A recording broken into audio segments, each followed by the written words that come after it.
আপনাদেরকে একটা কিপটা বাবা ছেলের গল্প শোনাই। একজনের বাড়িতে আত্মীয় এসেছে, তার শিলুকর প্রচন্ড রকমের কিপটা। আত্মীয় দেখে ছেলেকে বলেছে, তুমি বাজারে যেয়ে হাফ কেজি গরুর গোশত কিনে নিয়ে আসো। ছেলে বাবার কথা মতো বাজারে গিয়েছে।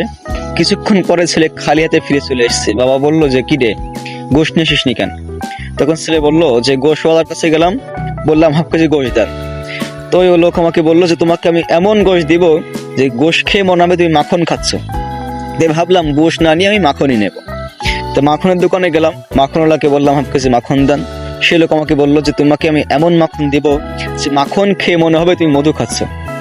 ভাবলাম যে মাখন না নিয়ে মধুই নিয়ে যাই। মধুওয়ালাকে যে বললাম হাফ কেজি মধু দেন।